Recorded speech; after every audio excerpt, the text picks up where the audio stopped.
always been a kind of nowist and a newist, that's another way to say it.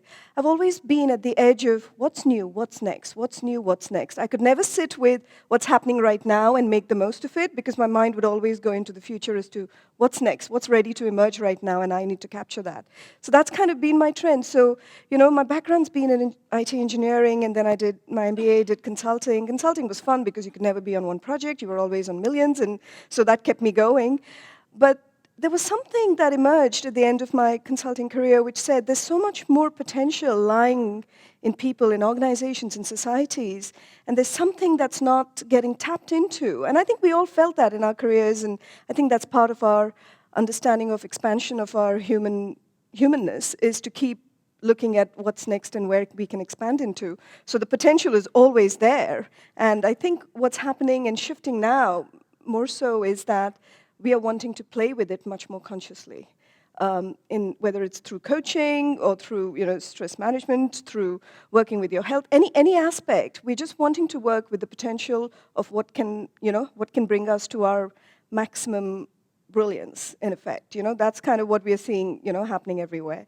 And just to kind of give you a sense, this is my passion shifted from just being purely in the business space and purely in the charity space to actually being in the societal place.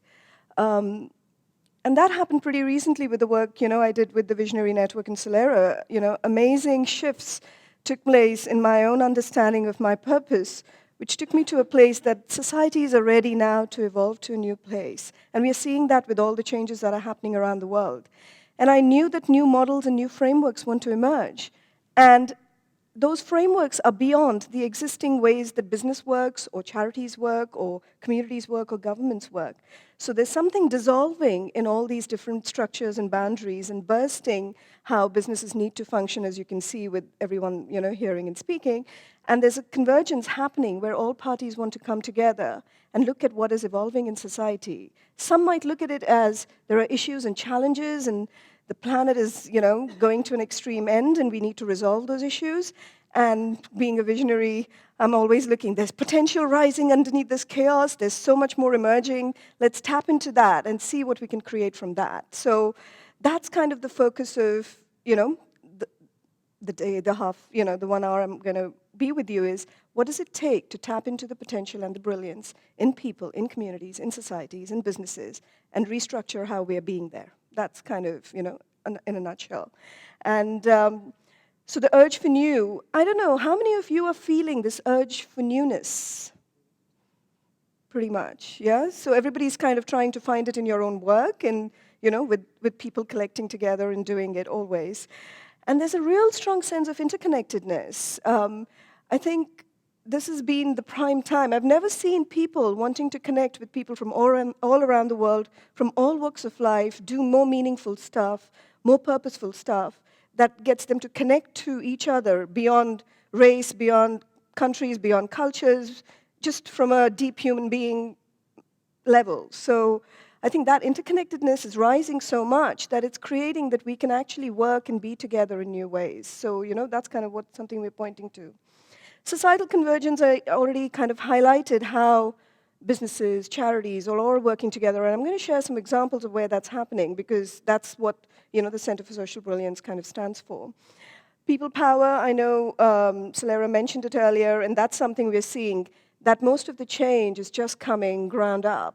We're not waiting for the governments to sort it out or the businesses to sort it out or anyone. So the communities and the people are just shifting and creating change in many ways. I don't know, are you noticing that in what you're looking at in the society, in the world, or in businesses? Are you noticing it's all coming ground up, from the roots kind of place? Is that something many are noticing? Okay. And brilliance liberation piece is the piece that I highlighted earlier, that we could go down the route of looking at issues and problems and finding solutions for it. And we are saying that there's another place behind the chaos and the issues, which is the rising potential that is coming through. And that's what we want to tune into and see what emerges from there.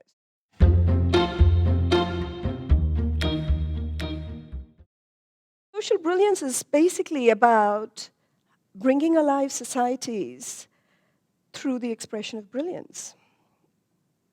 And this can come across, by bringing alive societies, I'm saying, what is it that if there's a group of people in a business that will truly bring them alive and have an impact on society in such a way that they're all co-creating and unleashing brilliance in the process? Does that make sense? Kind of? Okay. So for me, brilliance means it's like a multifaceted expression of one's essence.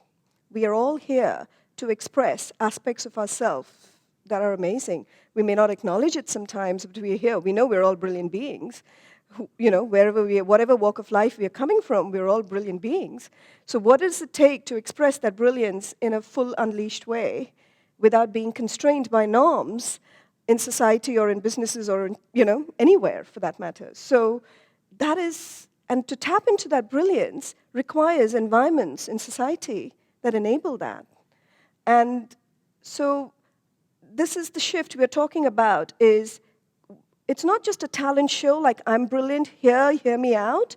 It's like, what is it that I'm expressing is having an impact in my community, is having an impact in my group of people that I work with, is having, So there's a conscious understanding of how you're touching and stirring other people whilst you're expressing your brilliance.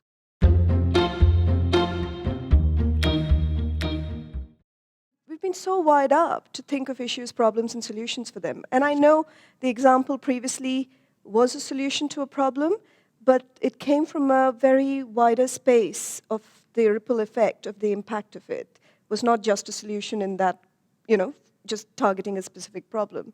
So for me, when you're moving away from just engaging in problems and finding solutions for it, you end up finding the potential in it. And all you need to do is look underneath, above, beneath, tune in, whatever is your way of doing it, is understand what the potential is in every situation. So that's quite a shift. And that's been the biggest work, actually, we've been doing. We have workshops and we have people going through stuff. For them to shift away from this paradigm of problem is just not straightforward. But it's happening a lot more quickly now compared to before. A big one that I've always had underlying, and I'm still working with it, and we're all working with it, is a lot of the work that social projects or social work that happens, or even work in companies and organizations, has always been about how can we empower people to be economically independent.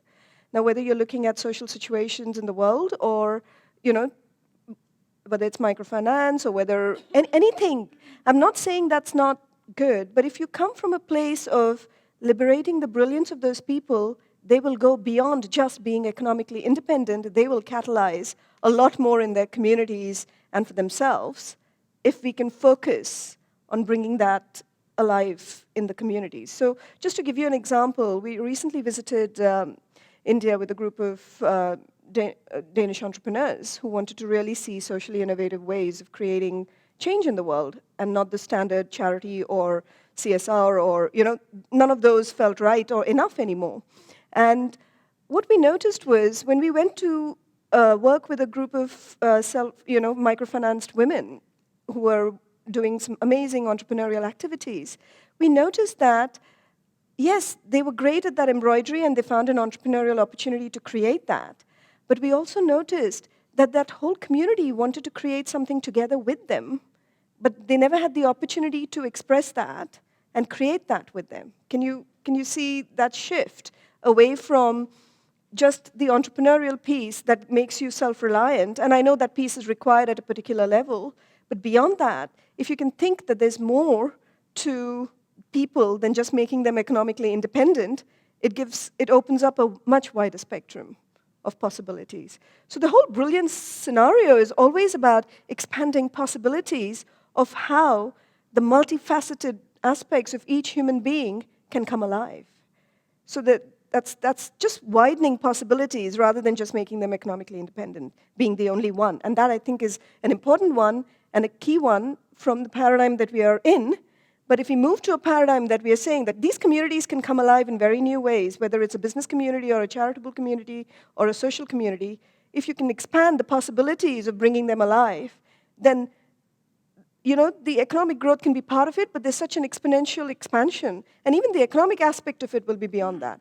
I mean, I've lived 20 years of my life in India and another 20 in England, and I've always been very fascinated by the growth of individuals and human beings, always measured massively just by economic growth of those countries, those cultures, those companies, etc.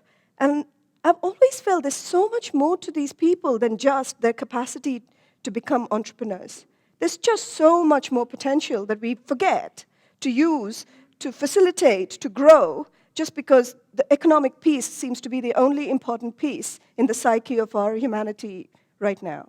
And that's a shift that needs to happen somehow.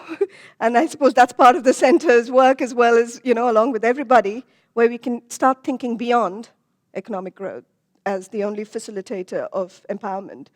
And another shift, and I'm not saying, another shift we really keep noticing is when you're looking at problems and you're finding solutions, you're looking at that narrow field of what's possible. When you're looking at co-creation, which is a new thinking that has been evolving, in the last couple of years, and a lot of people have written about it. When you're looking at co-creation, you're looking at how you can work together with people as equals and create something that wants to happen right now in that scenario. So when these group of amazing entrepreneurs from Denmark were working with these communities in the slum communities of Mumbai and saying, how do we co-create here?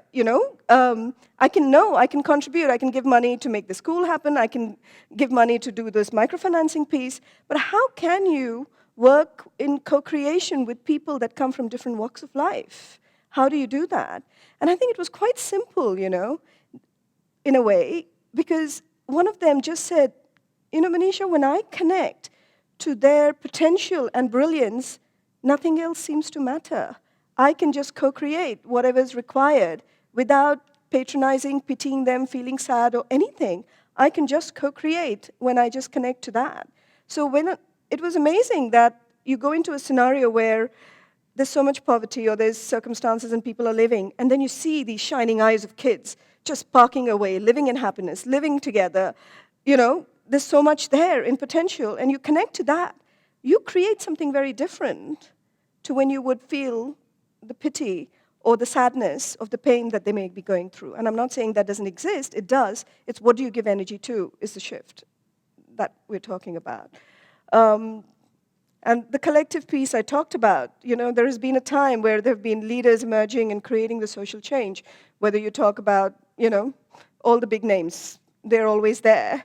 I think what's shifting is the people power is catalyzing groups and communities now. And that's the shift in Social Brilliance is we focus on the collective, and then the leaders keep popping in and out as and when required, but it's not one leader or a couple of leaders leading the change.